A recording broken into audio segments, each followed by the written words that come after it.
Welcome, everyone. This is Chris with the Chefs Without Restaurants podcast. And this week we have Chef Phillip Dell. So Chef is a barbecue competitor, a chef instructor, a chopped champion, and many other things.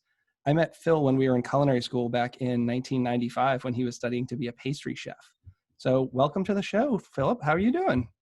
Hey, thanks for having me, Chris. Things are going as well as they could be right now. Some of my clients finally call me back, so we are ready to rock, and it's getting hot here in Vegas. Yeah, I've never been out that way. I'll have to make it out sometime. How long have you been out in Vegas now? I moved to Las Vegas in 2005 to help open up the Wynn. Nice. So I guess where does it make sense to start your story? So the last time I actually saw you was in Providence when we were at culinary school, and I thought you were going to be a pastry chef. And now it's 20 something years later and you're not a pastry chef and seemingly doing really well in the world of barbecue. So how did that happen? So, when I moved to Las Vegas, like I said, in 2005 to help open the Wynn, I actually started there as a pastry chef. But I also started there morbidly obese. I had a 44-inch waist. I weighed 217 pounds. And during the opening process of Wynn, I discovered that I was feeling much better by exercising. I parked like literally a mile away from work every day and had to truck myself in, and I started feeling a little better. I changed the way I started eating. And long story short, I lost about 100 pounds and went from a 44-inch waist to a 28.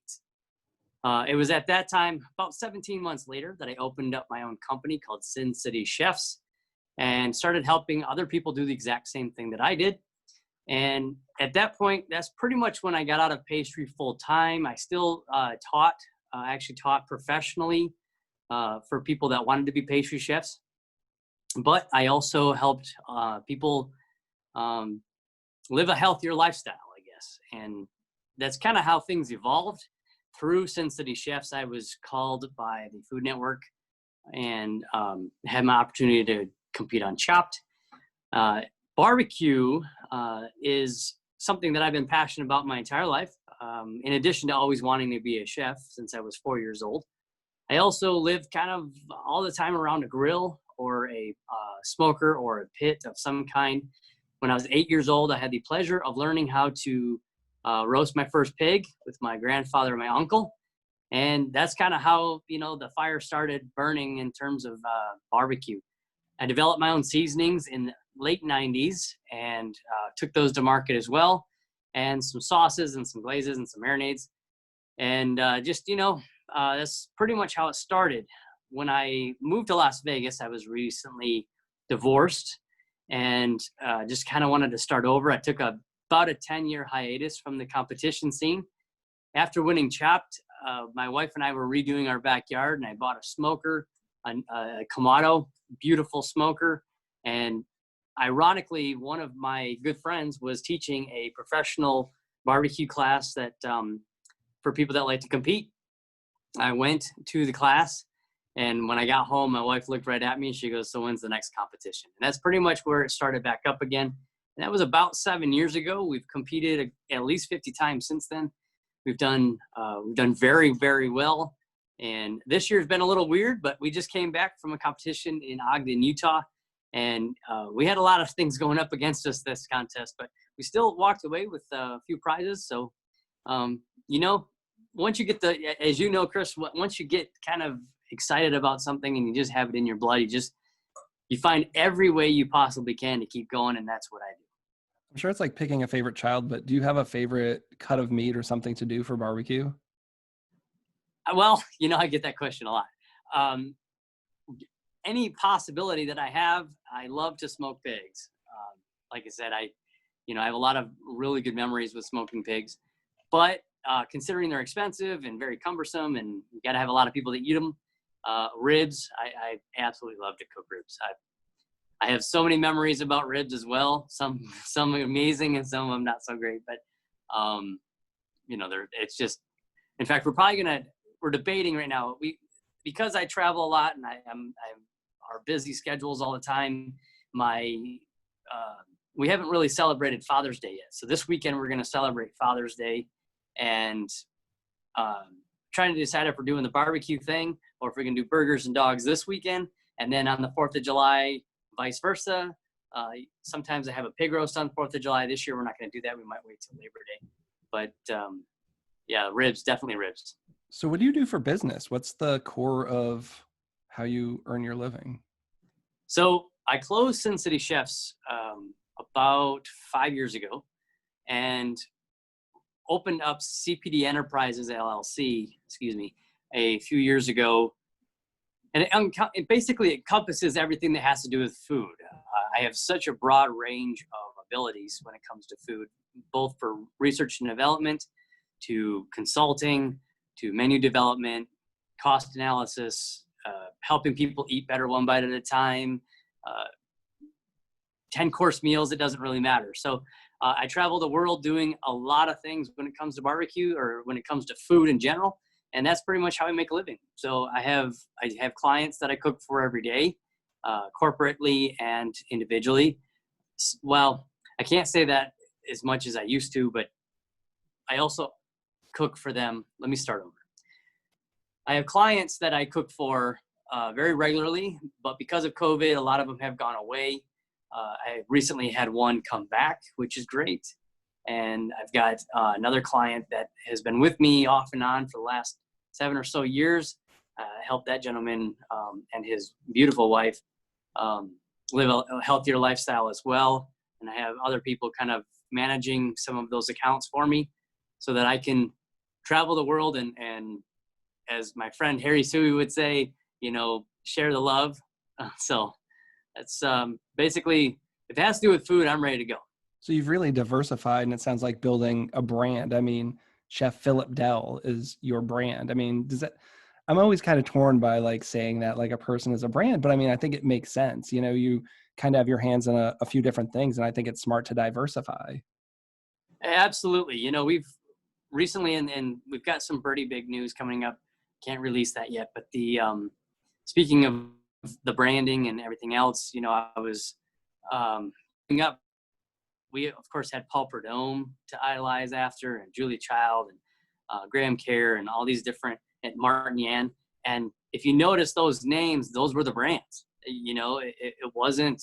I mean, even Emerald to this day, is Emerald, but it's not necessarily the restaurant that's the brand; it's the name. And so, years and years ago, and by that standard, I would say probably 10 years ago, a very good, very successful businessman told me, it's great to have a business name, but Chef Phillip Dell is the brand, and you need to keep marketing that.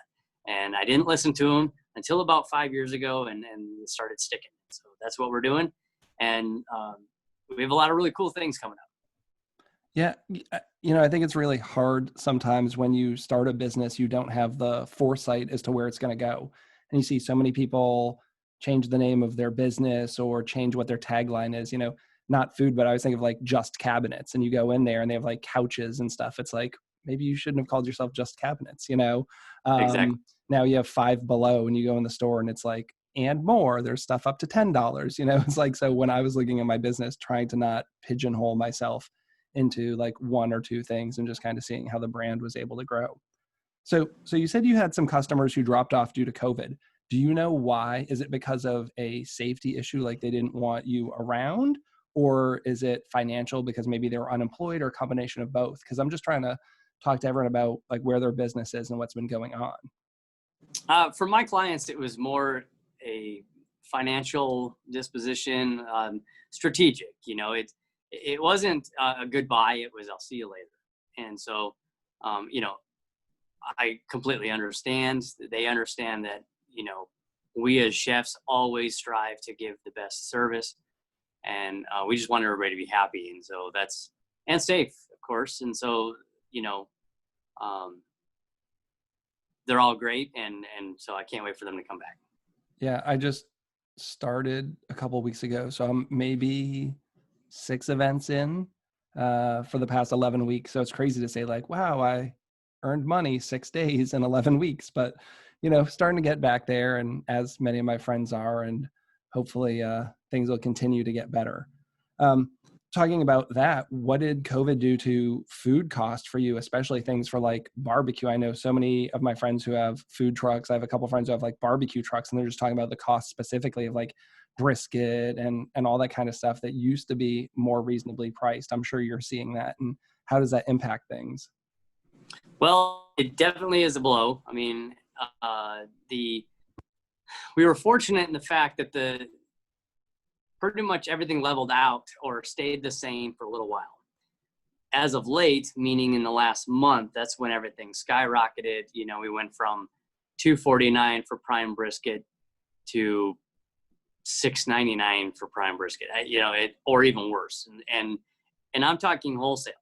So, into market, we're talking even more ridiculous. So it's been definitely a blow. It's one of those things where, I've been kind of helping another business. They call me up and ask me questions every once in a while, and a barbecue company. And they said, chef, what should we do about this? And here's kind of my thought: stretch it out as far as you possibly can. If your number one item, say, is brisket, then don't lose brisket. But a lot of the times, and I think as chefs and as in the industry, people need to understand kind of where we're at. And it's sometimes a lot of things are out of our control. In fact, most of the time things are out of our control. And in this case, the price of brisket is way out of control. And so it's, for that gentleman, it's his number one selling item. So if he were to take that off his menu, that could completely destroy his business. However, by simply sending out a letter to his, to his faithful guests and his new guests that are about to come and everything, just let them know, hey, and you could even just send out like, hey, what would you like us to do? Would you like us to keep it and raise the price temporarily and reassure them that this is just temporary, and then we'll bring it. We promise to bring it back as soon as we do. We're not greedy. We want you to be just as happy as we are. And that's what he ended up doing. And he's doing an amazing job. And that's pretty much what we all have to do. It's adapt. Everybody has to adapt to what's going on right now. And I mean, everybody. That means us as the chefs and as the industry, and also to the customer, everybody. And then the wholesaler, everybody, absolutely everybody needs to take this hit at the moment. Just ride it out. We'll all come out more successful and happier in the end. I think that's one of the big things is now it seems like the customer's getting a lot more insight into the food business than maybe they had before. I mean, the info was always there. We were always talking about it, but now I think it's very evident where the cracks in the whole food service industry were. I mean, food should not be inherently cheap and expensive, like there's a true cost to these things. And now even more so, and people, it's unfortunate because people have less money to spend. And I think a lot of people want to see less expensive food. And on our end, we have so much more elevated costs right now. And how you reconcile that, I think, is going to be tough. And I think for the first couple months, people have been understanding, but as it wears on, I mean, I think you're going to see in a month or so, people are going to not be spending as much money maybe if things haven't evened out. And I think we're going to have to keep our eye on it. And again, that's where I think diversification is a smart move. A good example is this, and sometimes I get criticized for it, especially when I have the food truck. There are some people that say, oh, if your items aren't above $10, you're not a gourmet truck. And I don't believe that necessarily. I believe, and especially in this case, I think, like, for instance, tapas restaurants right now could crush it, meaning that they could do an amazing job. Why? Because you can get a smaller amount for a little less money. You're still getting some good food. You can try some new things, maybe be a little more adventurous than you used to be. Instead of just getting a big, huge pile of food for $20, you can now get 4 or 5 single items for $20. Now, I know that's a little harder on the staff. It's a little harder on the owner, mainly because that just means that their volume needs to increase, which, as I'm sure is not always the case. If your number one selling items are only $3, man, in order to cover your costs, you're going to need to sell thousands of those things. Yeah, I've decided in my business model, it wouldn't work trying to trade on volume, that I went high end, and that's just, it's what's worked for me, but I get nervous about that. I don't have the abilities. People say, well, you should pivot and start doing like in-home delivery meals. It's like, but now if I'm doing like $15-$20 meals to scale up, like then I need to go get a commercial kitchen. Then I need to hire Right. staff. Then I need Exactly. capital equipment, all these things I don't have. Like my business model was built on going to do a dinner for 10 and making $1,000 in a night. And now if I Right. have to do 100 meals at $10 a head, I just can't do that, and hoping that my Correct. model continues to work for a while. But if you have a restaurant, yeah, I see what you're saying. And you got to be flexible, right? These restaurant owners have to be flexible. And I think that's flexibility and adaptability have been the words the past couple months.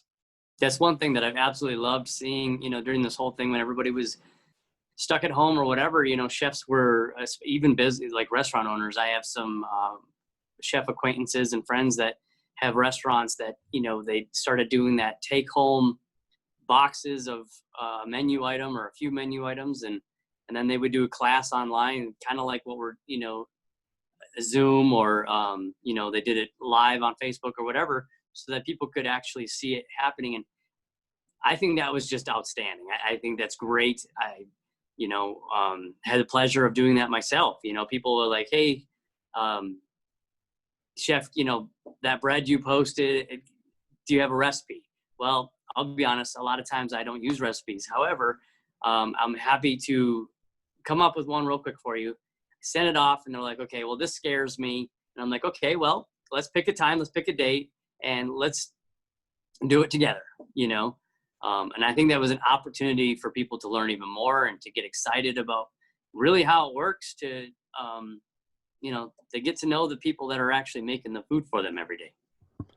I've always found my biggest successes came from my engagement in my community. I mean, you seem like someone who's very engaged with your people too. I'm always so surprised and disappointed at businesses that, they have an Instagram page, they post whatever, and then people comment on it, and then they don't take the time to respond or interact. Like, why are you just putting all this stuff out here? Like, that's your opportunity to build a relationship. So yeah, I don't know if you saw like all the focaccias I was doing, like it's Oh, something, I loved them. Are you kidding me? since the quarantine thing. And I was sharing that recipe like all the time. I made sure that when I was doing it, that I was taking good notes, because it would be something that I would want to share with people, and making sure that every single person who wanted that recipe, I would send them links. I would talk them through it.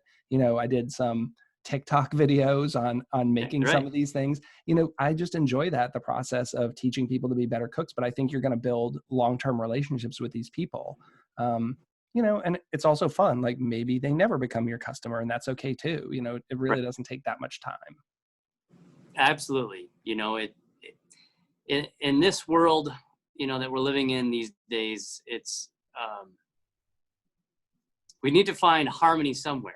And, forever, ancient times, food has brought people together. And this is one of those opportunities where, when I was growing up, I was so blessed to be able to cook with my mom and my grandparents and my grandmother and my grandmothers and even my aunts and uncles, and got in the kitchen and worked. But unfortunately, these days, you don't see that happening a whole lot.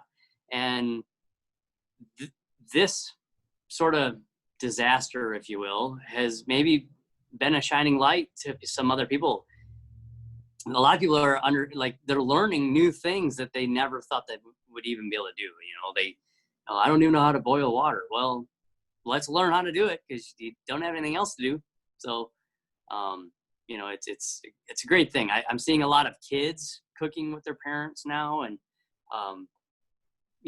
thanks to Pinterest, there's a lot of people getting excited, hey, we can do this and we can do that with our kids. And I think that's just absolutely.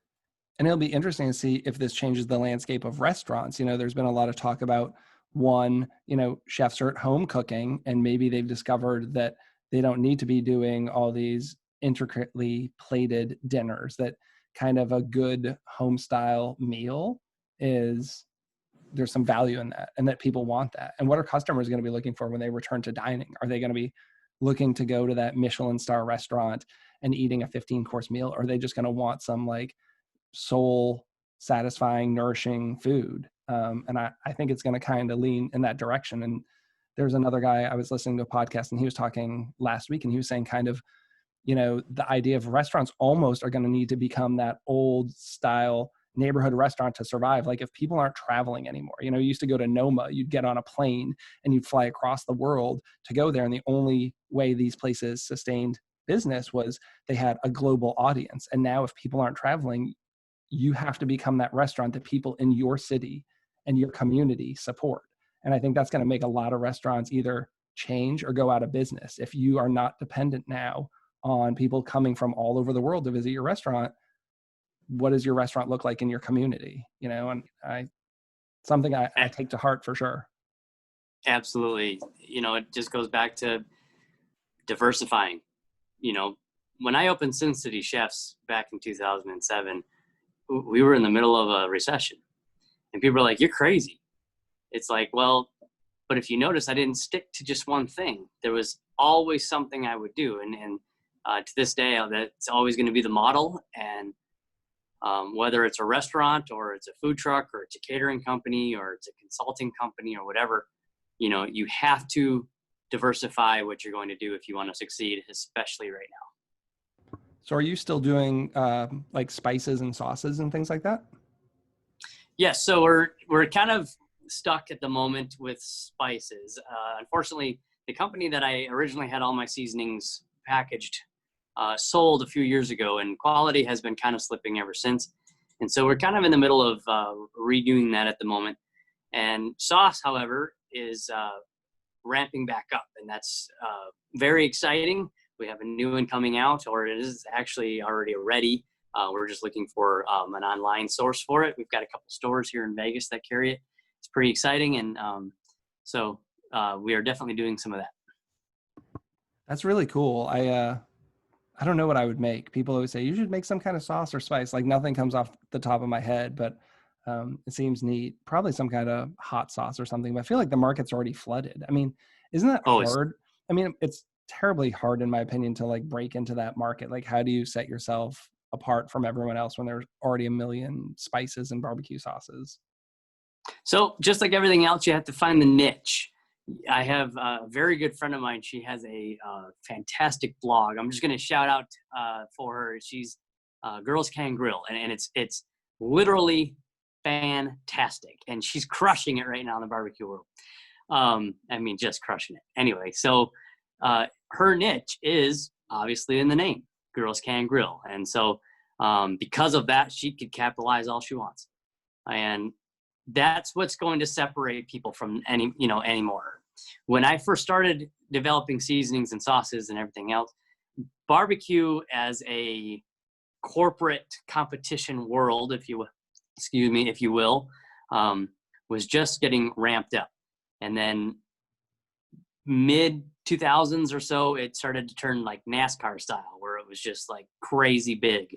And that's when absolutely everybody had their seasoning, had their sauces, has their glazes, has their marinades and everything, and everybody flooded the market. And you're still going to find that, but also, it's kind of like what's going on right now. Some companies are closing, but it's opening doors for others.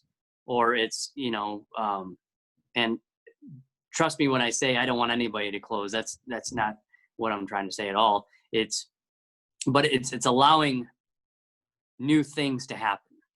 And I think, when it comes to sauces and seasonings and marinades and anything else, it goes back to marketing and whatever you can do to kind of catch that niche.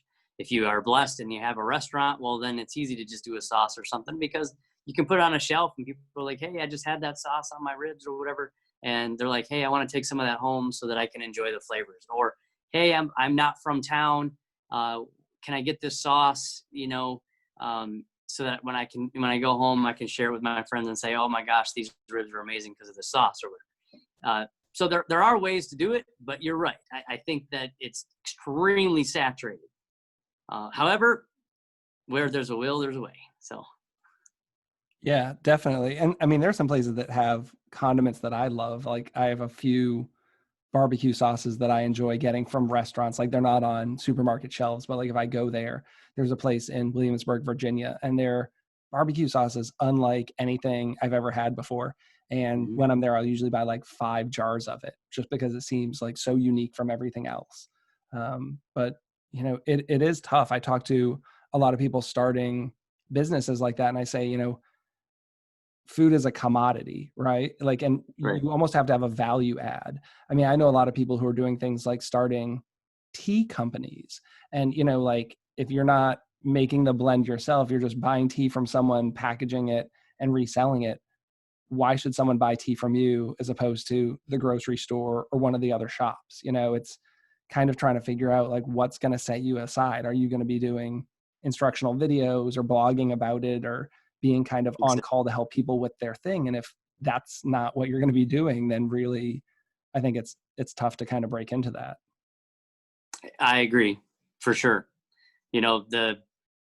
It's becoming harder and harder to get into bigger stores, and the price or the cost and the margins are just not good enough if you really to be just crushing it, unless you are very fortunate, and that opportunity is always there. I don't want to discourage anybody. I remember you may have gotten this when you were getting into culinary school. Oh, there's no money in this industry. No, there's a lot of money in this industry. It's just, how do you tap into it, and what do we need to do? And again, that just goes back to being adaptive and finding new ways to be creative.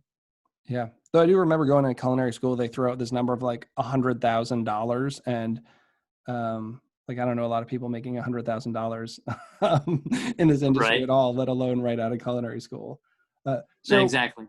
Chopped, how many times have you been on Chopped now? So I was on Chopped once. I was on Cutthroat Kitchen. I've been on Fire Masters. That's in Fire Masters. If you're not familiar with Masters, it's in California, or excuse me, it started in Canada's on the Food Network, or Food Network Canada, and then it was picked up by the Cooking Channel here in the United States. So Masters and Cutthroat Kitchen, Chopped, 2 episodes of Carnival Eats, and an episode of Carnival Kings. So it's definitely something I love to do. If they called me tomorrow and said, hey, we want to come back for Champions, or we want you to have a redemption, or we want you to have, whatever show, I'm there, man. Yeah, Let's I do it. asked you, the producers reached out to me and I said, is this something I should do? And you're like, definitely talk to them. It just seems, oh, that's not Dude, how I feel like I like to cook, like the pressure. I don't know that I could do that. It just seems like so much. so I have that story online as to my experience on Chopped, but I had no feeling in my right arm that day. And if you're watching the show, my hands are always crossed. I prayed the entire time because I literally had no feeling in my arm. I went to go grab a pan at one point, and I had no strength whatsoever, and it slipped out of my hand. I grabbed it with my left hand before it touched the ground. What was that? And Was that like a pre-existing issue you had had? so I didn't know at the time, but after everything was all said and done, we flew back to Las Vegas. I went and got checked out, and I have a compressed disc in my neck. And the doctor said, did you break it when you were a kid? Did you break your collarbone? I was like, no, not that I'm aware of. But apparently I did. So yeah, that's kind of how that went. But it was pretty awesome, man. 17 and a half hours it took to film that. Whoa, that's a lot. That picked a weird day for your thing to manifest too, huh? Of all days. Yeah, at 4 a.m. in the morning, I was pounding on the hotel room floor. I mean, just, man, I was in misery. And my wife's like, do you want to go to the ER? And I was like, no, the devil's trying to stop this from happening. I'm going. And that's, You pushed through. I pushed all the way through, man.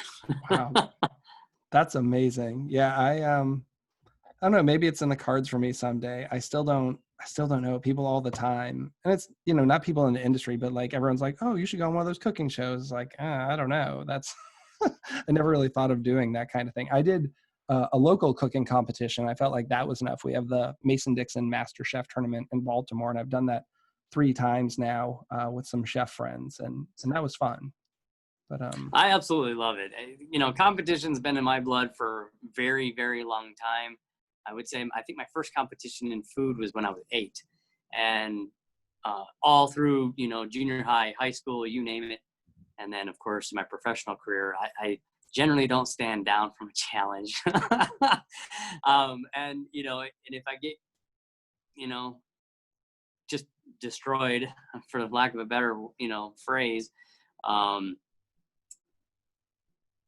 I get back up and do it again. You know, I recently told you kind of like this last weekend in the competition, the barbecue competition, man, it was like we had one obstacle after another. It was one of the worst cooks I've ever had in my life, in a barbecue competition. But we, again, just kept pushing through, and I kept leaning on God for that, because I wasn't feeling it. I was like, this is not good. The food is not good. But, you know, as they say in barbecue competitions, put the best thing you have in the box. And that's what we did. And we managed to get our name called a couple times. So, you know, just like in life, if you get kicked down, you got to get back up and keep going. And that's what I love about competition. You know, every time I say, you know, hey, I'm not going to do it again. No, I've been doing it my whole life. So I can't stop. How many people are in a competition like that? Like this last one you did, how many other competitors are there? So in the Kansas City Barbecue Society Pro competition, there were 32 teams. There was also an SCA state cook-off on Friday. There were a total of 72 teams in total for the whole weekend. So there was a lot. Every contest is different. So we've competed in some that there was only 15. We've competed in some that there's only 8.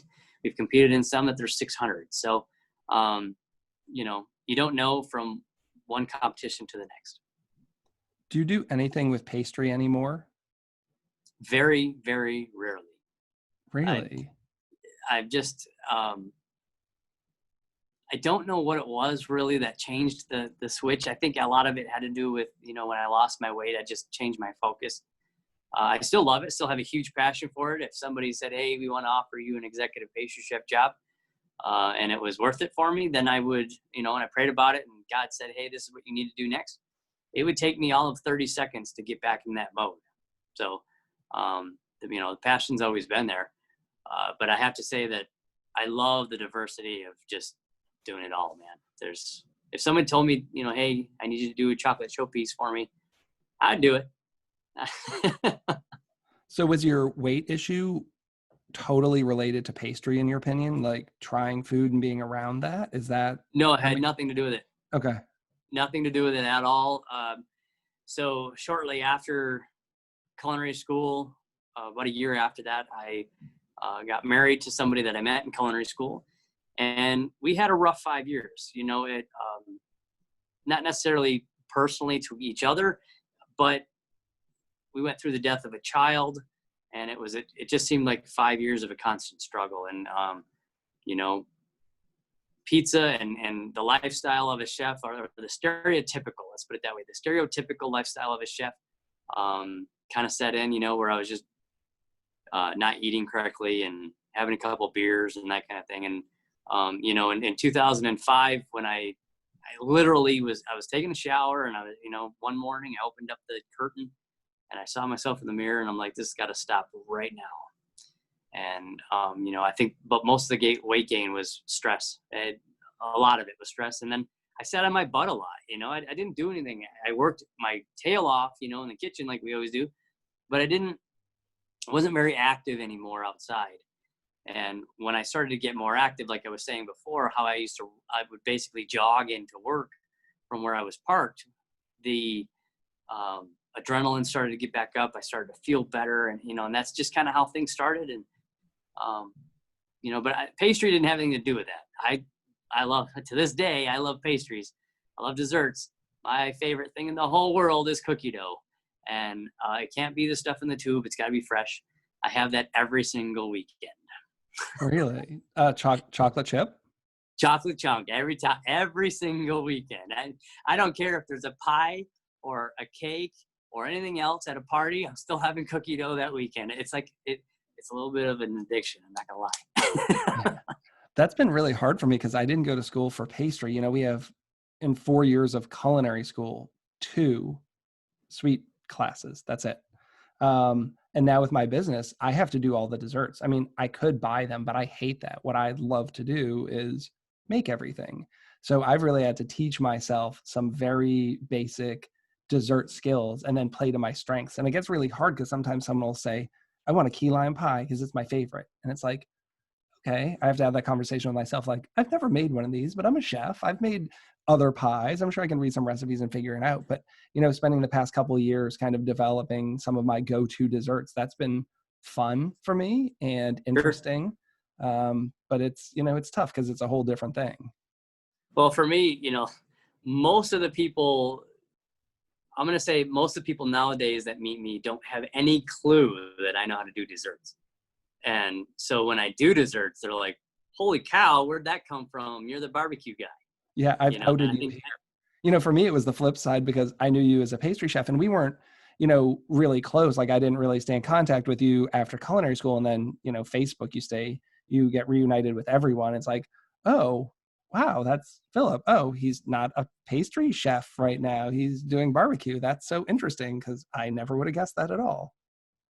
Yep. It's kind of one of those things where when I was very young, my mom, I have, from a very, very early age, I diversified from the very beginning. I mean, every time we had to have an elective in school, like even in science, I didn't take chemistry. I took nutritional science. I took foods for fitness. I took foods class, or, everything, something revolved around food the entire time. And when I went to a career tech center, I got certificates of culinary arts, and I had opportunities there, ice carving and you name it. And then of course, culinary school, yes, I got an associate's degree in baking and pastry, but at the end of the day, my mom, anytime my mom gets asked this question, she would always say, I always knew he was going to do it all. And because that's my personality. I don't like to be stuck into one bubble, I guess. And so when the opportunity came to really kind of get out of that only pastry thing, then that I took it. And it's just great now because now I can teach it to people. I can, if people want desserts, I can do it. Again, I don't like to say no to anybody, but if I have to say no, I want to know the best route to take in order to make that customer happy. And sometimes that's just sucking it up and saying, I'm not the best at it. People always say, hey, what do you make? What's your specialty? And I said, everything except sushi. I'll let the sushi chefs take care of that. Incidentally, I say the same thing because people will want a cooking class, and there's some things I do really well. There's some things that I think I can do well enough for a class. And then people who want sushi, that's a very specific thing. And I just say, I'm not the guy for that. Like I can maybe help you find someone, but sushi I feel is just like a whole different class of cooking.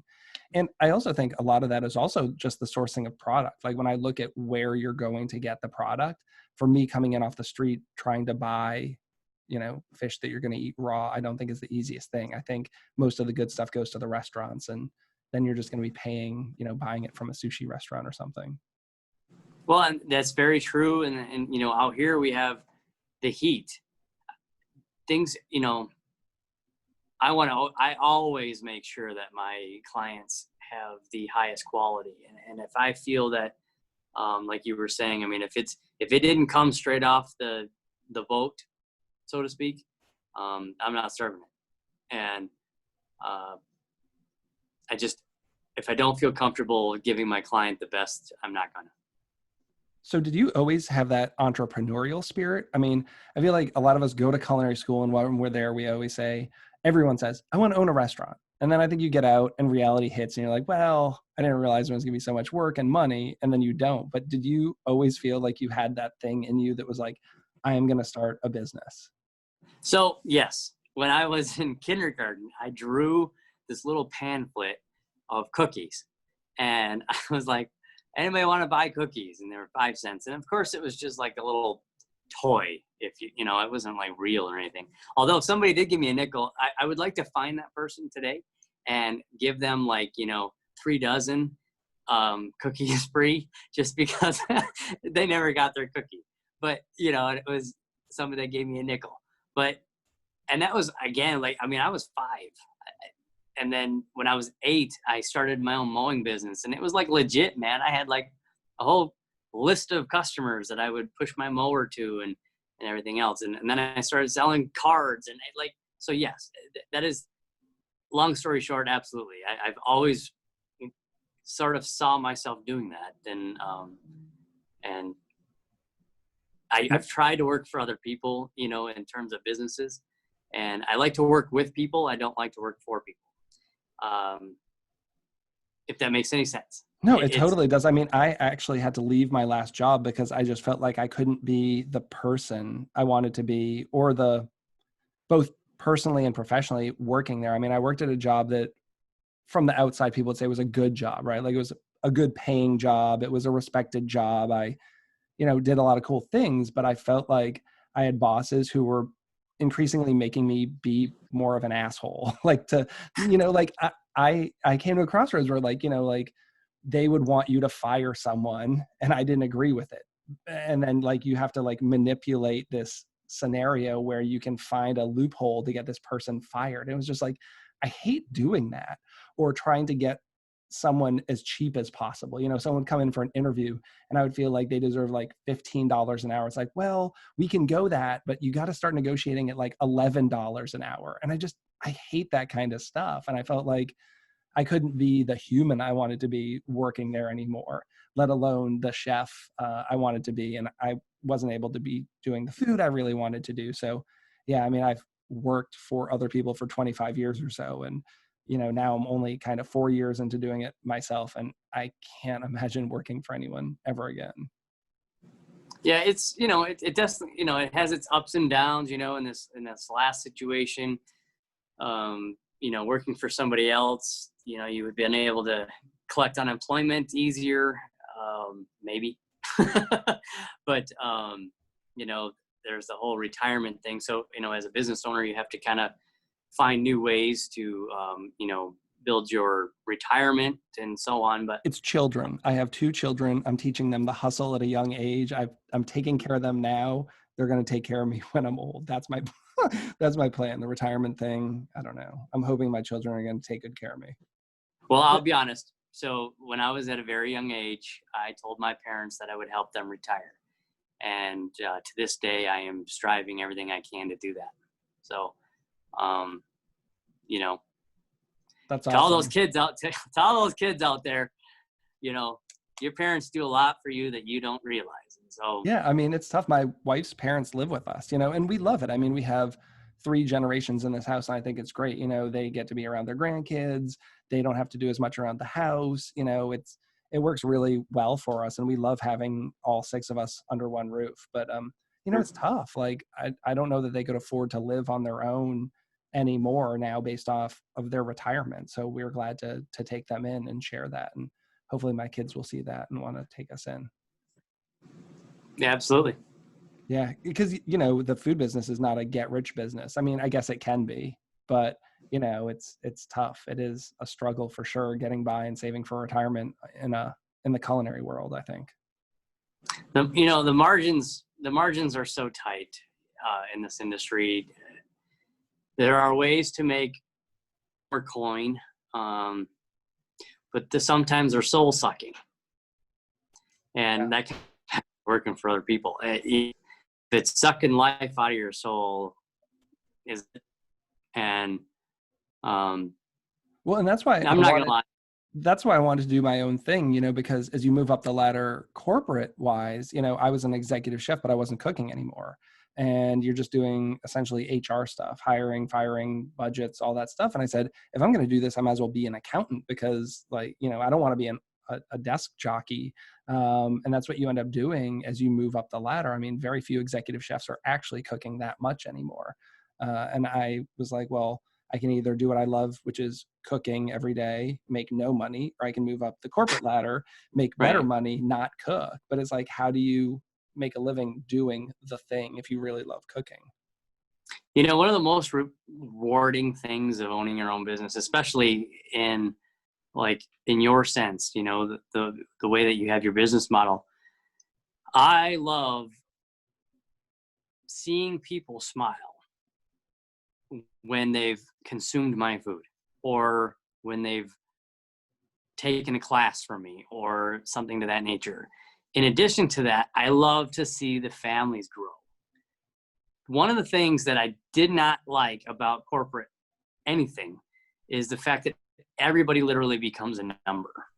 And people need to get back to reality with numbers. We're all human, and we all need to love each other. We all need to love each other. And one of the things that's just so rewarding about owning your own business is being able to literally develop those relationships to the point where you can actually see these kids grow. You can, I had a client when I lived in Atlanta that I did their cakes for like 5 years, and it's awesome. Did their wedding, did their child, did their bridal or their baby showers, and and then the baby was 1 and then 2 and 3, and it just seeing the community grow. I did a video a while back where I was telling everybody always wants to know, hey, what's the best grill? What's the best smoker? And the first thing I said is the one that you can buy from your neighbor, or the one that you can buy from a store of somebody in your community that you can see that family grow.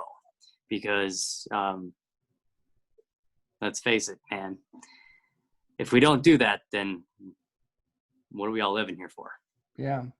That's the nice thing. My meals are at a higher price point, which means it tends to be more of a special occasion. So like almost every time I go out, it's a birthday, it's an anniversary, it's Father's Day, it's a bridal shower, it's a baby shower. I mean, not that I don't just do random date nights, but these people are sharing some of their most special moments of their life and having me be a part of that. And then, most chefs don't get to even experience that. You're in the kitchen and it's like a hostess and the front of the house staff. I'm there, I'm serving these people. So to be part of someone's bridal shower, that's really cool. Or, all these things, I love it. And I, like you said, getting to see the look on their face as you're serving them food, and hopefully serving them something that they really get excited about, maybe something they've never had before. I mean, that is just the best. I completely agree with you. I was very honored to I was very honored to be asked to cook for some people that I've known for a while. They love to dine. They're foodies all the way, and but they love to, they go to these really nice restaurants, but they had never had a personal chef experience.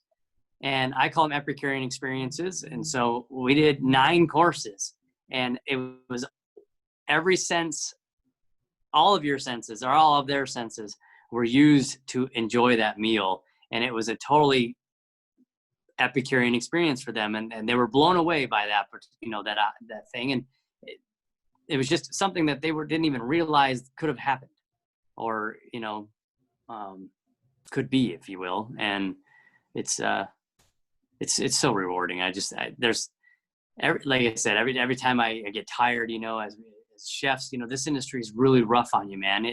Both physically, mentally, it is what it is. But at the end of the day, it's still in your heart. Then you just keep going. You just keep going, and giving people those experiences is like nothing else, man. Yeah. Some people think it's strange.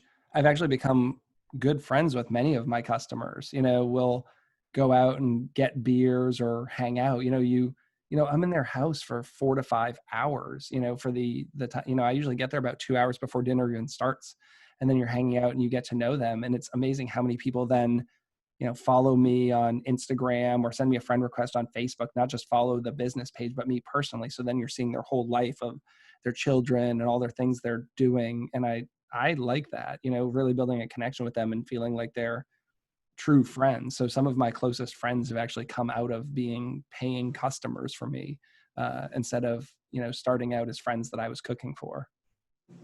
I have the same story. I to this day, I could call some people from, when I lived in Michigan, and, and people that have just continued to follow me and how much they miss my food. Or maybe they lived in Vegas when I first started Sin City Chefs, and now they live, in Palm Springs, or they live, in Idaho or wherever. They're like, oh, we miss your food. And I always kind of tell them, hey, there's a jet, I can fly, I can come to you, but it just means a lot, Yeah. That's what keeps me going. Sounds like that's what keeps you going. Definitely. So is there And I always anything? Go ahead. Sorry, go ahead. No, Please. Something else that, I had the opportunity to teach high school students, and some of them had no direction whatsoever. And one in particular, well, many, obviously, actually, I don't want to single anybody out, but to see the look on their faces, to see themselves succeed and to actually do something that they put their heart and mind into, was probably the number one most rewarding thing I've ever seen in my life. To see some of these students that were destined to drop out, now some of them work for Win. Now some of them are traveling the country or even the world doing what they love, and that's cooking. And, as a chef, as a role model, as a whatever you want to say, it's, I want people to succeed. If you're trying to live a healthier lifestyle, then I can help you do that through food or just talking to you, or, change your mindset a little bit. I always say that if you want to change your waist, you got to change your mind first. If you're in a rut, if you're a chef and you're in a rut, there are ways to get out of that rut. I have a very, very good friend that you even know that has an extremely successful restaurant and rated one of the best breakfast restaurants in the nation. And I wish that he could find the spark back again. He's kind of lost it. And it's sad for me to see, because I remember what it used to be. And I don't ever in my life want to do that. I have another barbecue friend of mine. I was kind of in that same area about a year and a half ago, and he kind of took his arm around me and was like, dude, you're too talented and you have too much passion for this. Don't let the industry get to you. Just come back at it in a different way. And so I did. And I think we all need to do that at some time. And whether you're a chef, you're in the food industry, or you're in any other industry, sometimes you just got to take a quick step back and find a different perspective.